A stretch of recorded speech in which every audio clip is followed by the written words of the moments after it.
Hey everyone, Brandon here. Welcome back to another video. Today I wanted to talk about lizards. I want to talk about the potential for creating a business around the aspect of breeding lizards. And in this video, I'm going to tackle some things. I'm going to tackle what the profit potential is for it. I'm going to talk about price of entry. I'm going to talk a little bit about legalities around breeding, marketing, and distributing these lizards. And then I'm also going to talk a little bit about the daily grind, what it takes to essentially grow them from juveniles up to adults, and then be able to create a healthy ecosystem that is both ethical, moral, and viable as a business. And then I'm going to lead off with this video into the realities and the nuances surrounding the overall idea of lizard breeding as a business. And I'm going to create kind of this little verdict box about whether or not you should, you shouldn't, what type of personality it takes. And yeah, without further ado, let's get into it. Alrighty, now that I'm in a more comfortable spot, let's jump right into it. The profit potential of this lizard business that I was talking about. So in short, yes, there is money in lizards, especially in these things called designer morphs, which are rare breeds of skin tone, skin type, skin color, which some of these rare morphs will go for anywhere between $1,000, $2,000 profit, whereas legendary ones have been seen to hit around $50,000. But since we're going to go with the average, we're going to go with the common, it's around $20 to $50 for the common types. To earn real money at this endeavor, I found out you'll likely need to specialize and build a reputation around your breeding methodology. Smart breeders don't just sell the animals, they sell the process, the closure, the enclosures, the feeders, consultations, care guides. Some have their own particular methodology around building growth of their reptile versus techniques for the actual mating ritual system. But margins, which are obviously more important to the profit potential, a lot of breeders have reported around 50 to 65% net profits. But remember, that's after covering all the expenses. Revenues vary widely from species and setup size. You can get lucky with the more tantalizing.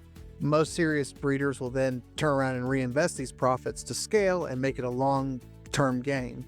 Like any type of business, after you reach the first 6-7 months of reinvesting, it starts to compound after that.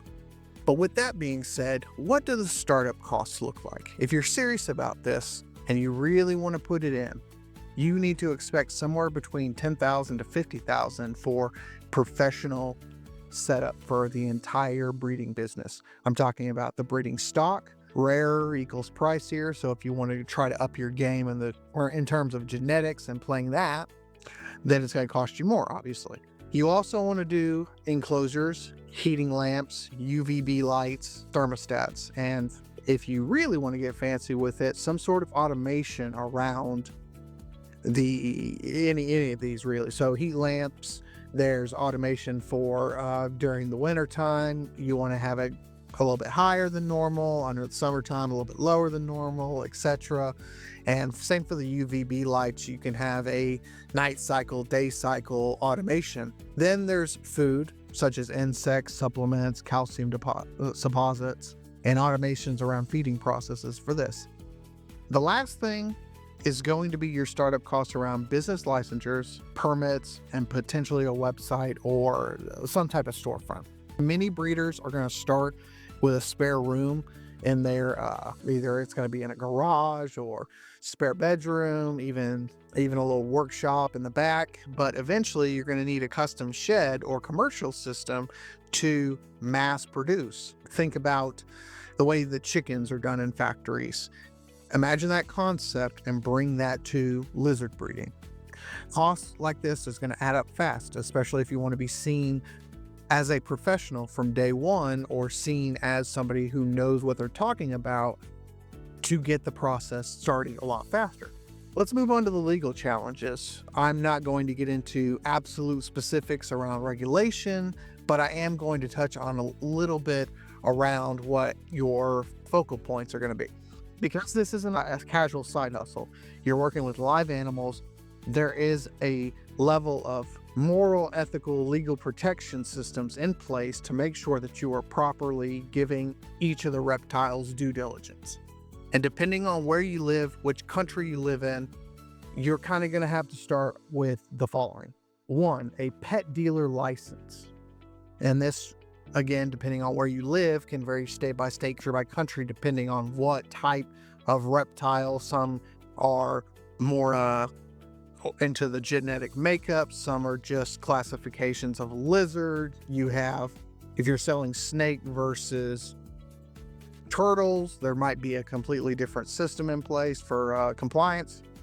But you want to, using this in conjunction with your documentation for every single animal you sell, documentation for your process of feeding, watering, sheltering, anything that basically covers your ass around making sure that you treated the animals properly in their care. You're not abusing them, you're not starving them, you're not putting them into an enclosure, creating stress conditions.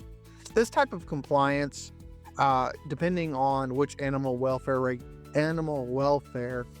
government body that you report to in your specific area, you can get more just right research what species that you're trying to sell and where you're located to get started. And around the legalities, some species are going to be restricted. Obviously, some are going to be more exotic than others. You don't want to get into a exotic animal trafficker situation. So definitely do further research on the legalities before you even, if I had to rank, legalities should be the first thing before you look into profitability. You need to keep records, you need to follow up, you need to adhere to the changes week by week, month by month. These shifting laws are very important when dealing with live animals. With those three main things, profit potential, startup, legal challenges, I want to talk a little bit about the daily grind that you might be facing when you start up this business. It's not in the traditional sense of a passive income. So passive income in your mind is usually I put money somewhere and more money appears. Something happens, more money appears. I don't have to mess with it day to day. This is not that type of passive. The passive comes from the fact that you don't need to actively participate in the literal mating process between the animals, but you do need to do certain things like daily feeding, misting, if you have an enclosure that doesn't have automated misting. We're talking about cleaning, health checks. If you are producing the breeding, mass producing eggs, you're going to want to think about egg incubation and hatchling care. No juvenile and egg hatch system is going to be the same between different animals. Then there is the aspect of pet vet visits. So with exotic species, you can't take it down to a generic place that does cats and dogs. You need to find where your exotic species can be adhered to. And then you're going to think about things like electricity bills, heat bills, and then the humidity and lighting.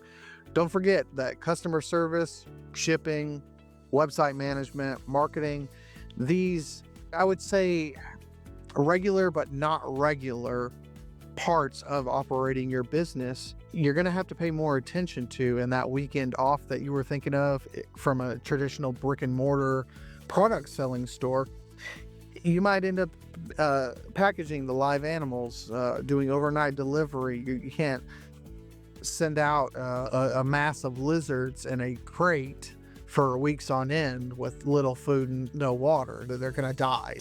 You're not adhering to regulation. And then there's the idea that you might have like frequent vacations with this business. No, probably not, unless you find someone who's qualified to cover for you and adheres to all the things that you need to adhere to. So with all that being said, who succeeds in the reptile breeding business? What's their personality kind of like? And there's typically three types that we go into. There's the hobbyist turned pro breeder who grows from the passion, invests slowly, and builds trust in the niche. They're not millionaires, obviously, but they are sustainable and they focus on this being their passion project. It's the slow growth, the long haul, the people who are going to be doing it for decades at a time. And then there is, similar to dog breeders, there's going to be the morph investor who goes all in on these high-end genetics. Koi fish breeding is also one that does this, where they focus on the golden koi, and they can sell for 40,000-50,000. And this is a high risk, high reward, because again, it's live animals. If you don't have a deep knowledge of the trends or genetics or even the breeding process, you could accidentally kill a multi-$1,000 lizard. Then there's the final one, which I would say most of us belong into, which is called the overwhelmed newbie, or the ones who underestimate cost, overproduce common species, and struggle to scale ethically, profitably, and just are kind of flailing. Success stories emphasize that specialization, community trust, and long-term thinking are what matters in terms of reputation building, business building for live animal breeding. With that, I think that the verdict, the final takeaway that we should talk about, is this a real business? And the answer is, of course, if you are serious, you educate yourself on the process, and you're passionate about the animals themselves, you shouldn't go into this thinking, oh, it's going to be sticking two animals in a cage together and feeding them until they breed. No, it's not going to be that easy. There is a high barrier to entry in terms of financial investment and time commitment. But if you add a lifestyle of passion and professionalism to this, and you dedicate yourself with this, along with doing legal due diligence, knowing that every rule is there for a reason to protect yourself, the animals, and the populace at large, then it's a good niche. If you're looking for it to be fast cash, though, that's not going to happen, and I wouldn't recommend this if your mentality is fast cash. But let me know in the comments, do you think that selling lizards sounds like a business that is viable? Do you think you'd try it sometime? Or is it better kept as a hobby, small time, and shouldn't be something that's monetized? If you agree with my opinions or agree with my process, let me know below. If you disagree, also let me know below. And I hope to see you guys in the next one. Bye.